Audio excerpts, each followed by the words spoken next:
Assalamualaikum warahmatullahi wabarakatuh. Alhamdulillahirabbil alamin wassalatu wassalamu ala asrofil mursalin wa ala alihi washabbihi ajmain. A'udzubillahi minasyaitonir rajim. Bismillahirrahmanirrahim. Qul ya ayyuhal kafirun la a'budu ma ta'budun wala antum 'abiduna ma a'budu wala ana 'abidu ma 'abadtum. Wala antum abiduna ma a'budu lakum dinukum waliyadin. Shadaqallahu adzim. Shadaqallahu ala Rasulillah sallallahu alaihi wasallam. Pertama, mari kita panjatkan rasa puji syukur kita pada Allah Subhanahu wa taala. Salawat dan salam mari kita haturkan pada junjungan kita Nabi Muhammadin sallallahu alaihi wasallam. Mudah-mudahan kita diberikan suatu kesehatan yang luar biasa. Ma'asyiral muslimin muslimat rahmatullah dimuliakan Allah Subhanahu wa taala. Sering kita mendengarkan dan ini sering terjadi pada kita semua. Tanpa sadar kita mengucapkan, tanpa sadar kita menjanjikan apa yang dinamakan dengan nazar. Ini sering sekali terjadi pada kita. Disebutkan dalam surat Al-Quran, Bismillahirrahmanirrahim, Thumma yaqdu, kemudian hendaklah mereka menghilangkan tafatahum, kotoran atau yang ada di dalam badan mereka, wal yufuna, dan hendaklah mereka menyempurnakan nudzurohum, yaitu nazarnya. Jadi wal yufuna nudzurohum, kemudian dia menyempurnakan nazar-nazarnya. Jadi kata-kata nazar di sini merupakan suatu hal yang diucapkan secara lisan. Janji kita. Suatu misal ketika kita pada suatu saat ini jatuh di level bawah. Dalam keadaan kita berikhtiar seperti kita semua ibu-ibu, bapak-bapak. Ketika kita berikhtiar dalam merangkul atau meraih doa-doa di langit, mohon kepada Allah Subhanahu wa taala, tanpa sadar kemudian kita punya nazar, punya janji. Janji ini kita ucapkan pada Allah Subhanahu wa taala. Janji pada dirinya yang disaksikan langsung oleh Allah Subhanahu wa taala. Apa? Misalkan saya nanti kalau akan menjadi kaya kecukupan, saya tidak akan pernah lepas dari apa yang dinamakan sedekah anak yatim. Ini nazar. Jadi nazar seperti itu. Ketika kita nanti benar-benar diangkat oleh Allah Subhanahu wa taala dalam kondisi level yang atas, otomatis harus kita lakukan. Jadi di sini disebutkan nuzurahum, dengan nazar-nazar mereka harus diselesaikan. Makanya ketika kita berikhtiar, biasanya ketika kita dalam keadaan posisi di bawah itu sering, biasanya keadaan kita menderita itu sering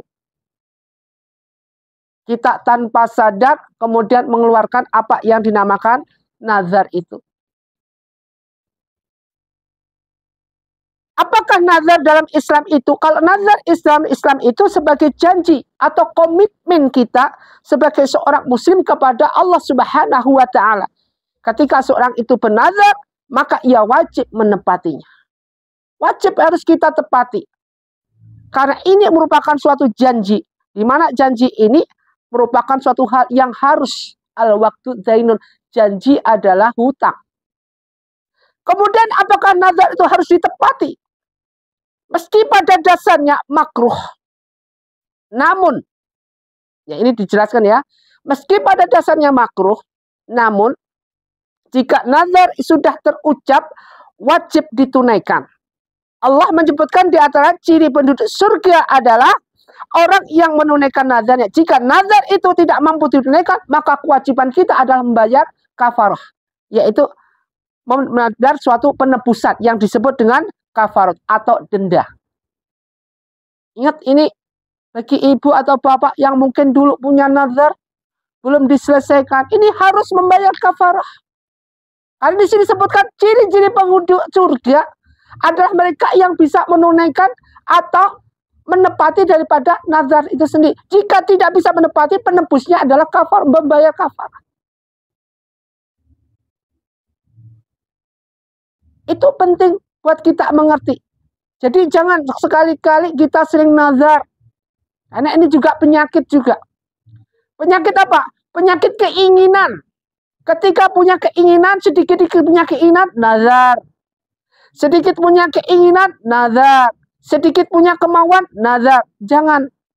Iya kalau antum bisa menepati, kalau enggak, karena saking banyaknya keinginan sampai lupa nazarnya. Harus membayar kafarah. Perlu diketahui bahwa nazar harus diucapkan dengan lisan, tidak hanya di dalam hati saja. Ini nazar ya. Jadi selain itu pelaksanaan nazar itu tidak boleh dipermainkan atau dilakukan sembarangan. Makanya tadi Ustadz bilang jangan melakukan sembarangan. Maaf sebelumnya karena kondisi Ustadz kurang fit, jadi kadang-kadang batuk atau apa yang lainnya, mohon maaf yang sebesar-besarnya.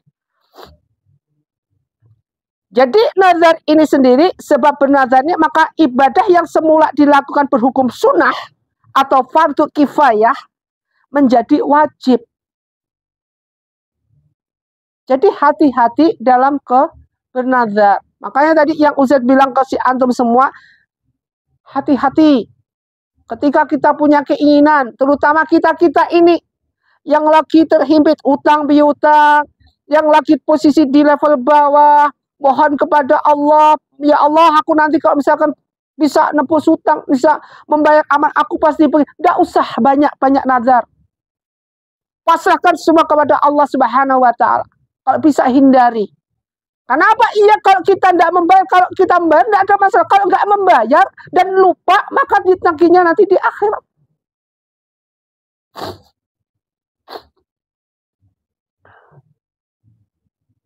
Apakah yang terjadi jika tidak membayar nazar? Dari Ibnu Abbas radhiyallahu an berkata, qala Rasulullah sallallahu alaihi wasallam, barang siapa yang bernazar sesuatu nazar dan yang tidak mampu dilaksanakan, maka kafarahnya adalah kafarah sumpah. Jadi dendanya adalah denda, apa yang diucapkan itu merupakan suatu denda atau merupakan suatu sumpah.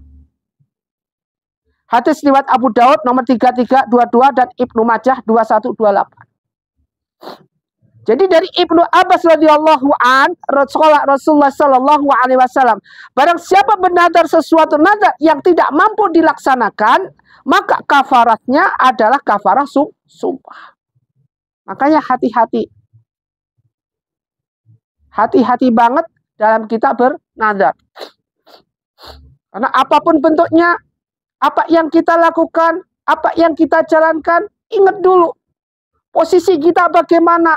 Kalau posisi kita nanti ke depannya dengan permintaan kita itu pasti akan menjanjikan untuk bisa menunaikan nazar itu, silahkan.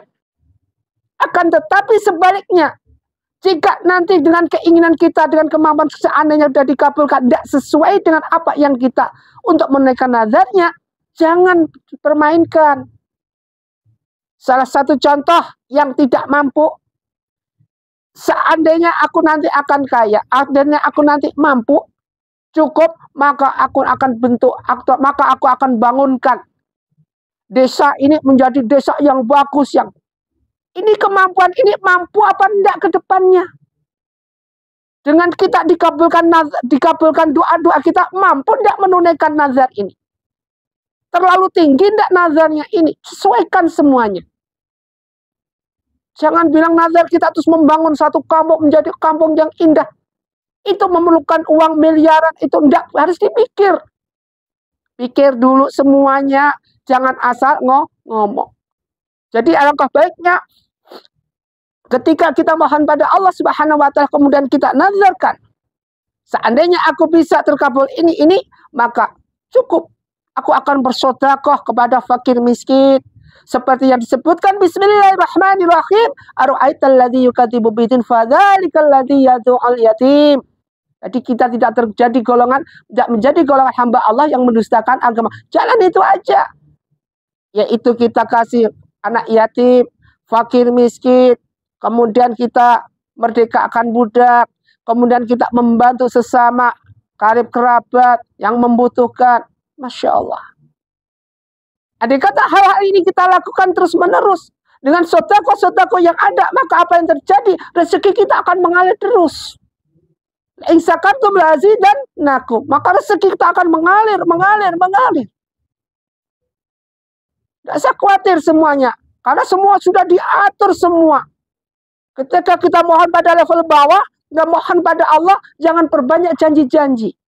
Karena kalau kita tidak bisa menempati, kita masuk dalam golongan hamba Allah yang munafik, yang tidak bisa menepati janji. Sedangkan ketika kita menepati janji, susah. Kenapa kita susah menepati janji kita? Karena di sebelah kita, kanan kiri kita adalah banyak iblis yang berusaha merongrong kita, menekan kita untuk tidak menepati janji kita.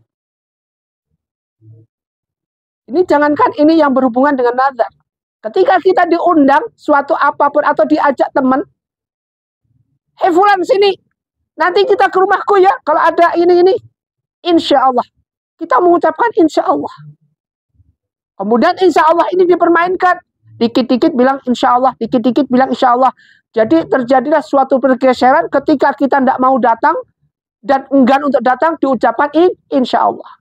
Tujuan niat dari awal saja dengan kata insya Allah tidak mau datang, tetapi dengan backupan insya Allah. Padahal ini salah. Kata insya Allah adalah janji kita sama Allah. Jika Allah menghendaki, dengan catatan di sini adalah ketika kita di jalan tidak ada kecelakaan, atau tidak ada kematian, atau tidak ada segala suatu halangan yang benar-benar melintas kita untuk tidak bisa datang. Ini baru merupakan suatu cocok dengan kata insya Allah. Karena di sini ada kata in. Sehingga mereka orang yang beriman, ketika dia bilang insya Allah pasti datang.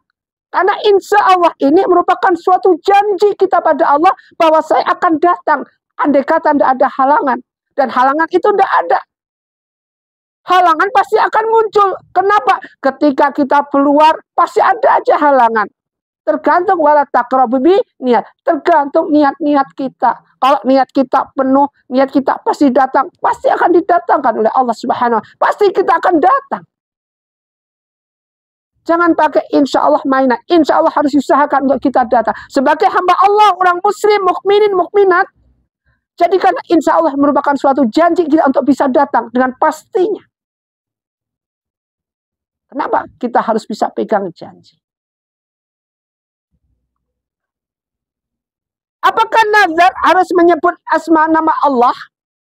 Orang yang bersumpah juga harus memenuhi syarat-syarat, yaitu berakal, balik, Islam, bisa melaksanakan, dan suka rela, tidak dipaksakan. Sedangkan rukun sumpah adalah lafaz yang dipakai di dalam bersumpah harus menggunakan nama Allah dan sifatnya. Jadi Allah dan sifatnya seperti demi Allah yang Maha Rahman dan Rahim, saya akan datang kepadamu. Saya akan datang pada hari itu. Ini merupakan suatu sumpah. Ketika kita bernazar juga seperti itu. Ya Allah, dengan zat-Mu, Engkau yang mempunyai, ya Ghani, yang mempunyai maha kaya. Jika aku kaya nanti, aku akan jadi seorang dermawan. Nanti begitu kita jadi kaya, jadilah seorang dermawan. Jangan kikir, bekil, pelit, pahit, bin mendit, jangan. Kenapa? Kita diamanahi. Kita minta sama Allah.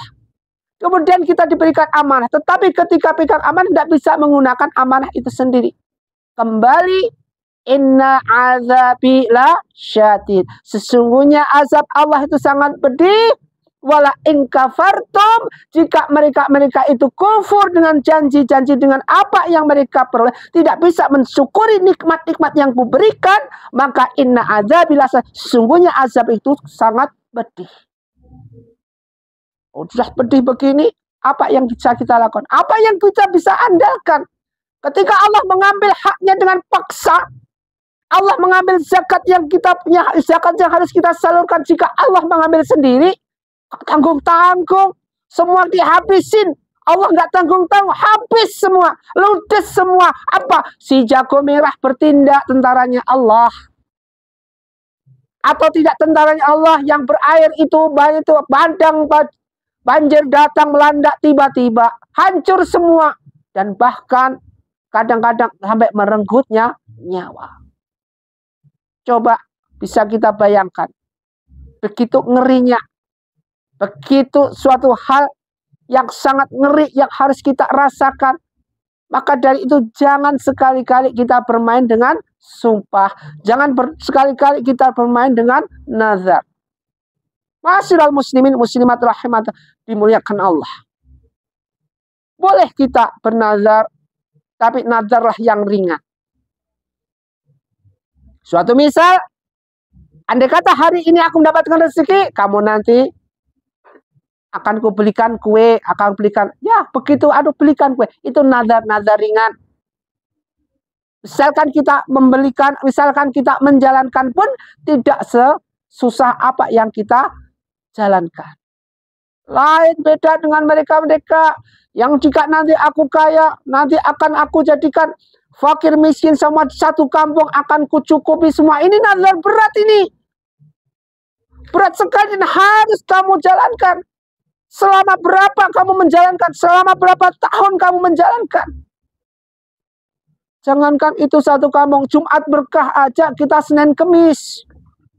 Sedekah subuh aja kita kagak pernah. Ini yang merupakan suatu pantangan ataupun tantangan kita. Ma'asyiral muslimin muslimat jamaah pencerahan bimbingan amal yang Ustaz takdim, Ustaz muliakan. Marilah kita bersama-sama dengan ayat Allah ini. Nuzurahum ini merupakan suatu hal teguran buat kita agar kita tidak gampang-gampangnya untuk melaksanakan nazar.